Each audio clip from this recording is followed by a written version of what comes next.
కొన్ని విషయాల గురించిన అవగాహన మనకి ఉండటం అనేది చాలా ప్రాముఖ్యమైనది. మరి ఈ సమయంలో నాకు ఉన్న ఈ కొద్ది వ్యవధిలో కొన్ని తలంపులు మీతో పంచుకోవాలని నేను ఆశపడుతూ ఉన్నాను.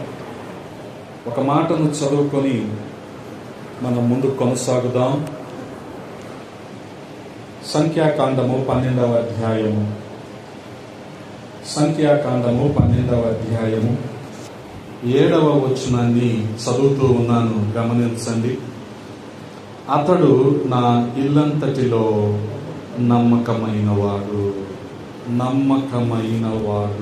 ప్రార్థన. మమ్మల్ని మిక్కిలిగా ప్రేమించిన మా ప్రియ పరలోకపు తండ్రి, ఈ ఉదయాన్న మరొకసారి మీ పావన నామాన్ని బట్టి మీ పాద సన్నిధిలో మేము కూడి ఉండటానికి సహాయం చేశారు. అందును బట్టి వందనాలు. సమీప దూర ప్రాంతాల నుంచి మీ పనివారమైన మేము కూడి ఈ రీతిగా ప్రార్థించడానికి సహాయం చేశారు. మీరు ఏర్పాటు చేసిన ఈ లేఖనాన్ని బట్టి వందనాలయ్యా. ఈ లేఖన భాగాన్ని మా వినికిడిలో దీవించండి. మా సమయాన్ని దీవెనకరంగా మార్చండి. మీ కృపకు అప్పచెప్పుకుంటూ ఉన్నాం నాయన. ఈ లేఖనంలోని సత్యాలను గ్రహించలాగిన మా హృదయాలను తెరవండి, మమ్మల్ని బలపరచండి. మీకే మహిమలు ఆరోపిస్తూ యేసయ్య పరిశుద్ధ నామంలో అడిగి వేడుకుంటున్నాము తండ్రి, ఆమేన్. దేవునికి స్తోత్రం. హల్లెలూయా. ప్రభునందు ప్రియ దైవ సేవకులారా, ఈ మాట లేదా ఈ లేఖన భాగము మనందరికీ కూడా చాలా పరిచయం ఉన్న లేఖన భాగమే. ప్రాముఖ్యంగా దేవుడు ప్రతి మనిషికి అనేక తలాంతులు, అనేకమైన ఆశీర్వాదాలు, మేళ్ళు ఏర్పాటు చేసి ఉంచాడు. వాటిని మనిషి వినియోగించుకోవటంలోనే మనిషి యొక్క నమ్మకత్వం అనేది ఆధారపడి ఉంటుంది. ఏ రీతిగా వాటిని వృద్ధి చేసుకుంటాడో, లేదా ఏ రీతిగా వాటిని సద్వినియోగపరుచుకుంటాడో అనే దాని మీద మనిషి యొక్క వివేకము లేదా వివేచన ఉంటాయి. వాటిని బట్టే మనిషి వాటన్నిటిని కూడా సద్వినియోగం చేసుకుంటాడు. కానీ అవివేకంగా ఆలోచించటం వలన దేవుడు అనుగ్రహించిన తలాంతులు, వాటిని మనిషి దుర్వినియోగపరుచుకుంటాడు. కారణం ఏంటంటే, మనిషి ప్రతి ఒక్కరికి కూడా సమయం, సంపద, సామర్థ్యం ఇవన్నీ కూడా ఇచ్చాడు. సమయం ప్రతి ఒక్కరికి కూడా ఒక రోజులో 24 గంటల వ్యవధి అనేది దేవుడు మనకు ఏర్పాటు చేశాడు. ఈ 24 గంటలను మనం వెచ్చించి లేదా ఖర్చు చేసి ఎంత సొఫిస్టికేటెడ్గా లేదా సౌకర్యవంతంగా మనం జీవించగలుగుతున్నాము అనేది మనిషి ఆలోచిస్తున్నాడు. ఈ రోజున ప్రతి ఒక్కరికి ఉండేది 24 గంటల సమయమే.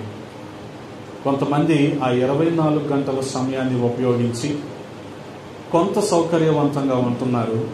మరికొంతమంది అదే 24 గంటల సమయాన్ని వినియోగించి విలాసవంతంగా కూడా ఉంటున్నారు. వాస్తవానికి ఈ సమయాన్ని బట్టి ప్రభుని మనం స్తుతించాలి. అంత మాత్రమే కాదు, ఈ సమయాన్ని మనం సద్వినియోగపరుచుకోవాలి. దాన్ని బట్టే మన నమ్మకత్వం అనేది ఆధారపడి ఉంటుంది. అందుకే కీర్తనాకారుడు కూడా 101వ కీర్తన 6వ చరణంలో ఈ రీతిగా మాట్లాడుతున్నాడు, గమనించండి. నా యొద్ద నివసించున్నట్లు దేశములో నమ్మకస్తులైన వారిని నేను కనిపెట్టుచున్నాను. నిర్దోష మార్గమందు నడుచువారు నాకు పరిచారకులగుదురు. దేవునికి స్తోత్రం. హల్లెలూయా. ఇక్కడ మోషే దేవుని ఇల్లంతటిలో నమ్మకస్తుడు. నిర్దోష మార్గములో నడిచే వారందరూ కూడా దేవుని పరిచారకులు. అలాగే ఇటువంటి నమ్మకస్తుల కోసమే దేవుడు ఎదురు చూస్తున్నాడు. కాబట్టి ప్రతి వ్యక్తి విశ్వాసి అయినప్పటికీ, సేవకుడైనప్పటికీ నమ్మకత్వాన్ని కాపాడుకోవటం, నమ్మకత్వాన్ని కలిగి ఉండటం అనేది చాలా ప్రాముఖ్యమైన సంగతి. చూడగలిగితే మోషే జీవితమే మనకి గొప్ప ఆదర్శం, గొప్ప మాదిరి. ఎందుకనంటే మోషే ఏ రోజున కూడా తనకి ఇవ్వబడిన ఆధిక్యతను దుర్వినియోగపరుచుకోలేదు కదా. దేవుడు కూడా మనిషికి కొన్ని ఆధిక్యతలు ఇస్తాడు.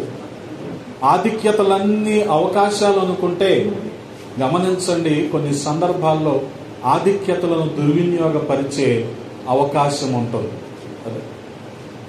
దేవుడు ఏశావుకు కూడా ఒక ఆధిక్యత ఇచ్చాడు. అదేంటంటే జ్యేష్ఠత్వం. ఆ అవకాశాన్ని ఏం చేశాడు ఏశావు? కోల్పోయాడు. కారణం ఏంటి? తన అవలక్షణ. కాబట్టి గమనించగలిగితే మనం అనుకోవచ్చు, అయ్యో నష్టపోయాడు ఏశావు అని. నిజమే, నష్టపోయి ఉండొచ్చు. ఏదో కోరిచ్చి కొనుక్కోవటం వల్ల యాకోబేం బాగుపడలేదు కదా. అందుకనే నమ్మకత్వం అనేది ప్రతి స్థాయిలోనూ ఉండాలి. ఆ నమ్మకత్వాన్ని బట్టే దేవుడు ప్రతి ఒక్కరిని కూడా దీవిస్తాడు, ఆశీర్వదిస్తాడు. అందుకే దేవుడు మనకిచ్చిన తలాంతులని చక్కగా దేవుని కొరకు మనం వినియోగించాలి. అది ఏదైనప్పటికీ. అందుకనే మారు మనస్సు పొంది రక్షించబడిన ప్రతి వ్యక్తికి కూడా దేవుడు కొన్ని వరాలు ఇస్తాడు. వాటిని మనము కృపావరాలు అన్నాం. అంటే అదేదో మన సామర్థ్యం వల్ల వచ్చినవి కాదు, దేవుని దానము మాత్రమే. కానీ వాటిని మన గొప్ప కొరకు మనం వినియోగిస్తే మనం దేవునికి నమ్మకస్తులుగా ఉండలేము. గమనించండి. ఎందుకనంటే there is a difference between tools and toys. పనిముట్లకి ఆట వస్తువులకి తేడా ఉంటుంది. ఉంటుందా ఉండదా? పనిముట్లు ఉపయోగపడతాయి అవసరమైనప్పుడు. కానీ ఆట వస్తువులు ఏదో కొంత పరిమితి వరకు ఆహ్లాదాన్ని ఇస్తే తర్వాత ఈ పని చేయవు. ఇప్పుడు మనం 40-50 సంవత్సరాల వయసులో ఉన్నాం. చిన్నప్పుడు ఆడుకున్నాం. ఇప్పుడు అవి ఉపయోగపడతాయా మనకి? ఇప్పుడు మనకు ఉపయోగపడే పనిముట్లే. ఏంటి ఆ పనిముట్లు? దేవుని కృపావరాలు. దేవుని కృపావరాలను ఎంత సద్వినియోగం చేసుకోగలిగితే దేవుని దృష్టిలో అంత నమ్మకస్తులుగా మనం ఉంటాం. కాబట్టి ఈ నమ్మకత్వాన్ని దేవుడు ప్రతి వ్యక్తి నుంచి కూడా కోరుకుంటున్నాడు. గమనించండి, అది విశ్వాసి కావచ్చు, సేవకుడి కావచ్చు, దేవునికి అవసరమైనది నమ్మకత్వం. ఒకానొక రోజున ఆయన ప్రతి వ్యక్తిని బట్టి అనవలసిన మాట, ఇవ్వాల్సిన సాక్ష్యం ఏంటంటే బల నమ్మకమైన మంచి దాసుడా. ఎప్పుడు మంచి దాసుడుగా మనం ఉంటాము అంటే పనిముట్లు, టూల్స్ మనం వాడినప్పుడు మంచి దాసులుగా ఉంటాం. అలా కాకుండా వాటిని టాయ్స్, ఆట వస్తువులుగా వాడామనుకోండి, చాలా పొరపాటు. అంటే వాటిని ఆట వస్తువులుగా మనం భావించాము అంటే, ఇప్పుడు కొరింథీయులకు రాసిన మొదటి పత్రికలో ఉన్న కృపావరాల గురించి నేను మాట్లాడను, మనందరికీ తెలిసినవి. కానీ వాటిని మనం ఆట వస్తువులుగా వాడితే మనం నమ్మకస్తులం కాదు. వాటిని మనం పనిముట్లుగా వాడాలి. దాన్ని బట్టే మనం నమ్మకస్తులం అవుతాం. మోషే కూడా చెప్పాను కదా, ఏ రోజున అధికార దుర్వినియోగానికి పాల్పడలేదు. ఎప్పుడు కూడా తనకున్న అవకాశాన్ని ఆధిక్యతగా చూపించుకోవటానికి ప్రయత్నించలేదు. ఫరో కుమార్తెకు కుమారుడుగా అనిపించుకోవటానికి ఇష్టపడలేదు. తన ప్రజలతో శ్రమ పడటానికే ఇష్టపడ్డాడు. ఎంత నమ్మకత్వం అది! అందుకనే దేవుడు అతని గురించి ఇస్తున్న సాక్ష్యము, నా ఇల్లంతటిలో నమ్మకమైన వాడు. హల్లెలూయా.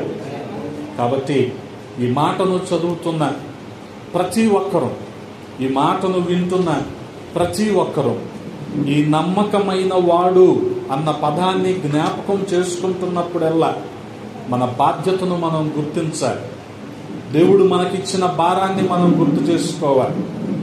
మునుపటి పరిస్థితులను దేవుడు మెరుగుపరిచి ఉన్నతమైన స్థానంలోనికి మనల్ని నడిపించిన కొలది ఏ రీతిగా మనం దేవునికి నమ్మకస్తులుగా ఉంటున్నామో మనల్ని మనం పరిశీలన చేసుకుంటూ ఉండాలి. దాన్ని బట్టే దేవునికి సమీపంగా మనము జీవించే వారంగా ఉంటాం. గమనించగలిగితే లూకా సువార్త 16వ అధ్యాయంలో యేసుక్రీస్తు ప్రభువు వారు ఒక మంచి ఉపమానాన్ని బోధించారు. యజమానుడు, గృహ నిర్వాహకుడు. గృహ నిర్వాహకుడు అంటే అస్సలు నమ్మకంగా లేడు. ఎందుకనంట యజమానికి లాభం చేకూర్చేవాడిగా లేడు. అర్థమవుతుంది కదా దీన్ని బట్టి నమ్మకత్వం అంటే ఏంటో. మనల్ని దేవుని పనికి పిలిచిన మన యజమానుడైన యేసుక్రీస్తు ప్రభువు వారికి మనము లాభము చేకూర్చే వారిగా ఉంటేనే మనం మంచి పనివారు, నమ్మకస్తులైన పనివారు. అందుకనే ఆ గృహ నిర్వాహకుడు చేస్తున్న పని ఏంటంటే యజమానికి లాభం తీసుకురాటల్లా, మేలు చేయటల్లా. యజమాని ఏమనుకున్నాడంటే ఇతన్ని ఖచ్చితంగా పనిలో నుంచి తొలగించేద్దాం. ఈ విషయం ఆ గృహ నిర్వాహకుడికి కూడా తెలిసి నన్ను ఖచ్చితంగా పనిలో నుంచి తీసేస్తాడు, ఈ పని తప్ప నాకు వేరేది ఇంకోటి ఏమీ రాదు, నేను కనీసం ఏ పని కూడా చేయలేను, కాబట్టి ఏదో ఒకటి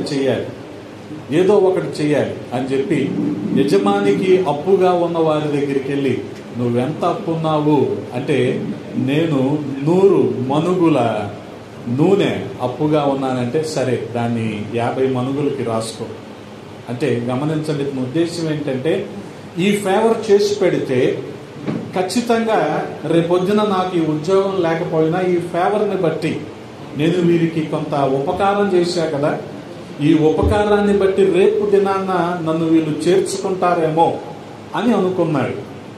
అలాగే ఇంకొక అతన్ని అడిగితే, నేను 100 మనుగులు గోధుమలు అప్పుగా ఉన్నానంటే, సరే వాటిని 80గా చేసుకో, ఆ చీటీ రాసుకో అన్నాడు. అంటే ఒక అతనికేమో అతను తిరిగి చెల్లించవలసిన ఆ నూనెలో సగం, తిరిగి చెల్లించవలసిన గోధుమల్లో కొంత తగ్గిపోయింది. కాబట్టి వీరు రేపొద్దున ఈ మేలును బట్టి నన్ను చేర్చుకుంటారు అనుకున్నాడు. వాస్తవానికి అతను చేసింది అన్యాయమే. ఎంతకాలం లాభం చేకూర్చట్లేదు, పైగా ఇప్పుడు ఆఖరిగా ఏం చేస్తున్నాడు, ఇంకా నష్టం తెచ్చేవాడిగా ఉన్నాడు. కానీ ఇతనిలో ఆ యజమాని గుర్తించింది ఏంటంటే ఎంత జాగ్రత్త పడుతున్నాడు, అన్యాయమైన వాటిని గురించి కూడా ఎంత జాగ్రత్త పడుతున్నాడు అంటున్నాడు. గమనించాలి. అందుకే మనం చూడగలిగితే లూకా సువార్త 16వ అధ్యాయములో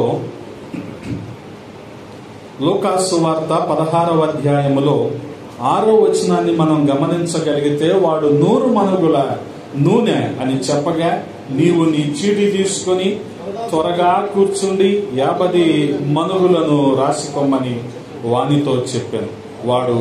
తరువాత వాడు నీవెంత అచ్చి ఉన్నావని మరి ఒకరిని అడుగగా, వాడు 100 తూముల గోధుమలని చెప్పినప్పుడు వానితో, నీవు నీ చీటీ తీసుకొని 80 తూములని వ్రాసుకోమని చెప్పాను. అన్యాయస్తుడైన ఆ గృహ నిర్వాహకుడు యుక్తిగా నడుచుకొనెనని వాని యజమానుడు వాణ్ణి మెచ్చుకొనెను. వెలుగు సంబంధుల కంటే లోక సంబంధులు తమ తరమును బట్టి చూడగా యుక్తి పరులై ఉన్నారు. వెలుగు సంబంధుల కంటే లోక సంబంధులు యుక్తి పరులై ఉన్నారు. ఎంత యుక్తి పరులై ఉన్నారంటే, వాళ్ళు ఈ వెలుగు సంబంధుల నమ్మకత్వాన్ని ప్రశ్నిస్తున్నారు. వాళ్ళు ఆ వెలుగు సంబంధుల నమ్మకాన్ని క్వశ్చన్ చేస్తున్నారు. మీరేం చేశారు అని అడుగుతున్నారు. గమనించండి. అందుకే మనము సువార్త కరపత్రికలు పంచినట్టే ఈ లోక సంబంధులు కూడా అన్యాయమైన రాతలు రాసి ప్రజల మనోభావాలను, వారి భావజాలాలను మార్చే విధంగా, దేవునికి దూరపరిచే విధంగా చేస్తున్నారు. అర్థమవుతుందా మీకు? అంత యుక్తిపరులుగా ఉన్నారు. మనము సిబిసి అంటుంటే వాళ్ళు కూడా అదే సమయంలో ఇంకొకటి చేస్తున్నారు. దేవునికి దూరంగా పిల్లల్ని, అంటే రాబోయే తరాన్ని తీసుకెళ్ళిపోతున్నారు. కాబట్టి ఈ విషయాలను మనం గ్రహించుకొని వీటిలో మనం నమ్మకంగా ఉండాలి. గమనించాలి. ఇవన్నీ మన కళ్ళ ముందు జరుగుతూనే ఉన్నాయి. మనం దేవునికి లాభం చేకూర్చే వారిగా, నూతన ఆత్మలను ప్రభు కొరకు సంపాదించే వారంగా ఉన్నప్పుడు ఖచ్చితంగా మనం నమ్మకస్తులుగా ఉంటాం. గమనించండి. అందుకని ఈ మాట అన్నది ఎవరో అయితే మనం పెద్దగా పట్టించుకోవసరలా. లోక సంబంధుల కంటే, అంటే వెలుగు సంబంధుల కంటే లోక సంబంధులు ఇంకా యుక్తిపరులుగా ఉన్నారని ప్రభువారే ఉపమాన రీతిగా మాట్లాడుతున్నారు. కాబట్టి ఇది మనకొక హెచ్చరిక. వాళ్ళు మనకంటే యుక్తిగా ప్రజల్లోకి వెళ్తున్నారు. వారు మనకంటే యుక్తిగా ప్రజల మనస్సుల్ని మార్చేస్తున్నారు. మనం ఉన్న వాటిని విస్తరించడానికి ప్రయాసపడుతున్నాం. ఉన్న వాటిని కాపాడుకోవడానికి ప్రయాసపడుతున్నాం. ఉన్న సంఘాలను, ఉన్న సహవాసాన్ని, ఉన్న విశ్వాసుల్ని నడిపించటానికి ఇబ్బందులు పడిపోతున్నాం. కారణం ఏంటి? ఒకటే మాట, యుక్తిగా లేవు. మనం యుక్తిగా ఉండాలి. యుక్తిగా ఉండాలి. యుక్తిగా ఉండటం అంటే తిరిగి మళ్ళీ ఏదో ఒక వ్యాపకంతో, వ్యాపారంతో జనాల మధ్యలోకి వెళ్ళమని కాదు. ముందుగా వారిని హెచ్చరించి వారిని సిద్ధపరచటమే యుక్తిగా మనం ఉండటం. ఎవరో వచ్చి వారి భావజాలాలను దేవునికి వ్యతిరేకంగా మార్చే లోపే మనము వారి మనస్సులను ప్రభు తట్టు మరల్చేసిన వారమై ఉన్నాం. హల్లెలూయా. కాబట్టి గమనించండి, చాలా స్పష్టంగా యుక్తి అవసరం. దాన్ని బట్టే మనం ప్రభు కొరకు నూతన ఆత్మలను పట్టుకోగలం. కాబట్టి ఆ రీతిగా ఎప్పుడైతే దేవుని కొరకు నూతన ఆత్మలను మనం సంపాదించగలుగుతామో అప్పుడు ఆయన మెచ్చుకుంటాడు కదా, బల నమ్మకమైన మంచి దాసుడా. అందుకని ఆ తర్వాత వచనాల్లో ప్రభు వారు ఏమంటున్నారు? అన్యాయపు సిరి వలన మీకు స్నేహితులను సంపాదించుకొనుడి, ఎందుకనగా ఆ సిరి మిమ్మును వదిలిపోవున్నప్పుడు వారు నిత్యమైన నివాసములలో మిమ్మును చేర్చుకొందురని మీతో చెప్పుచున్నాను. ఎందుకని? ఇప్పుడు ఆ గృహ నిర్వాహకుడు అన్యాయస్తుడే. ఆ అన్యాయస్తుడైన గృహ నిర్వాహకుడు చేసిన పని యజమానికి నచ్చింది, యజమాని మెచ్చుకున్నాడు. అందుకనే 10వ వచనంలో ప్రభువారు అంటున్న మాట, మిక్కిలి కొంచెములో నమ్మకముగా ఉండువాడు ఎక్కువలో నమ్మకముగా ఉండును. మిక్కిలి కొంచెములో అన్యాయముగా ఉండువాడు ఎక్కువలోనూ అన్యాయముగా ఉండును. అందుకనే నమ్మకత్వాన్ని మనం కాపాడుకోవటం అనేది అవసరం. నమ్మకత్వం అనేది కాపాడుకోవటం. అందుకే చెప్పాను కదా, నమ్మకత్వం ఎక్కడ ఉంటుందంటే ప్రభు కొరకు నూతన ఆత్మల్ని మనం నడిపించటంలో ఉంటాం. దేవుడిచ్చిన తలాంతుల్ని సరిగ్గా సద్వినియోగపరుచుకోవటంలో ఉంటుంది. అందుకనే టూల్స్కి టాయ్స్కి తేడా మీకు చెప్పాను. ఆయన ఇచ్చిన టూల్స్, ఆయన ఇచ్చిన పనిముట్లు, ఆయన ఇచ్చిన కృపావరాలను దుర్వినియోగపరిచి మన కొరకు మనుషుల్ని పోగు చేసుకుంటే చాలా పొరపాటు. మళ్ళీ చెప్తున్నాను, మన కొరకు మనుషుల్ని పోగు చేసుకుంటే పొరపాటు. ఎవరి కోసం పోగు చేయాలి? దేవుని కొరకు. అప్పుడే మనం నమ్మకస్తులు. మన కొరకు మనుషుల్ని పోగు చేసుకోవటం అంటే మీ అందరికీ తెలుసుగా, వాటర్ బాటిల్ అక్కడ మొయ్యాలి, పాట మొదలు పెట్టంగానే పాటల పుస్తకం ఒక తీసి తెరిచి పెట్టాలి, నీ న్యాప్కిన్ అక్కడ అందించాలి. అవసరమా సార్? మ్యాన్ పవర్ ఎంత వేస్ట్ అవుతుందో మీకు అర్థమవుతుందా? ఆ నలుగురిని నీ చుట్టూ తిప్పుకునే బదులు నలుగురిని 4 గ్రామాలకు పంపించు, నూతన ఆత్మలు వస్తాయి కదా. అందుకనే నీ కోసం పోగు చేసుకోవటం కాదు మనుషుల్ని.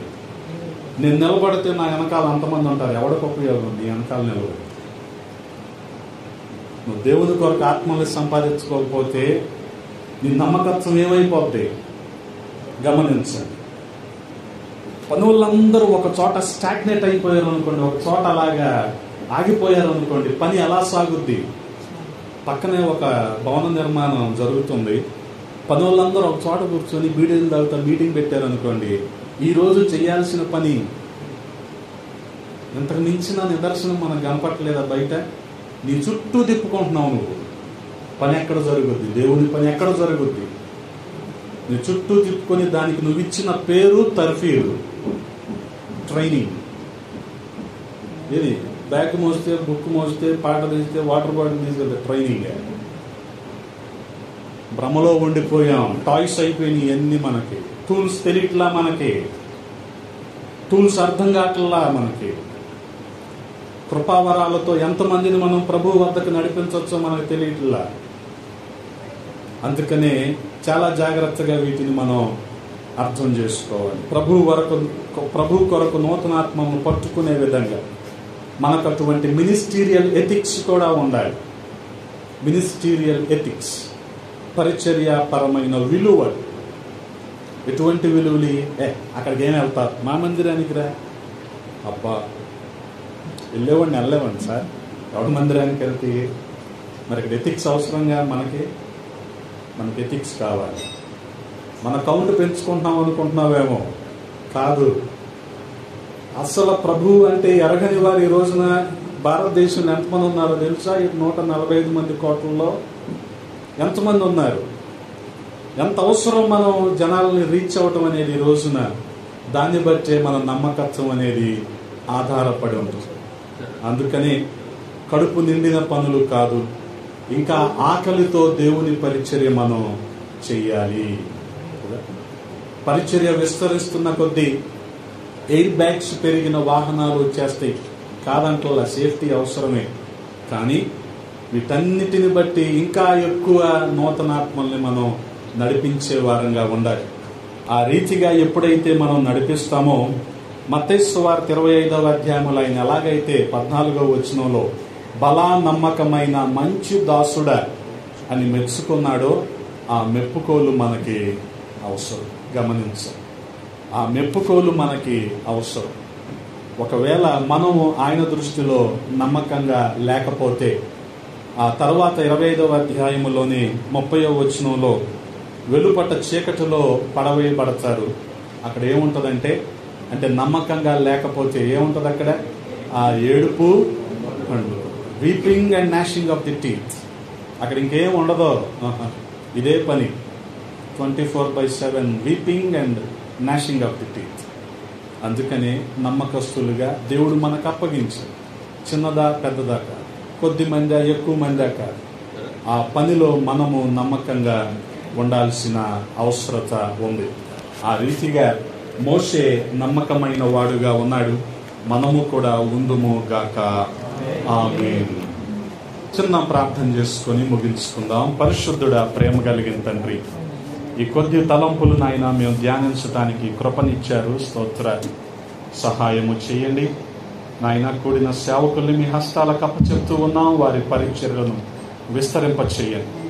నూతన ఆత్మలు పట్టుకొనటానికి తగిన వనరులను నాయన మీరు ఏర్పాటు చేయమని బతిమాలుకుంటూ ఉన్నాం. ఈ కోడికను ఏర్పాటు చేసిన శాంసనయ్య గారిని బట్టి స్తోత్రాలు. వారికి రావాల్సిన దీవెనలు దయచేయండి. అలాగే మా మధ్యలోనికి రత్నకుమారయ్య గారు రాబోతూ ఉండగా వారి రాకలో క్షేమాన్ని ఇవ్వండి. వారు మాతో మాట్లాడుతుండగా మమ్మల్ని కదిలించమని యేసయ్య పరిశుద్ధ నామం అడిగి వేడుకుంటున్నాము తండ్రి. ఆమేన్. అందరు చప్పట్లు కొట్టి దేవుని నామాన్ని మహింపండి.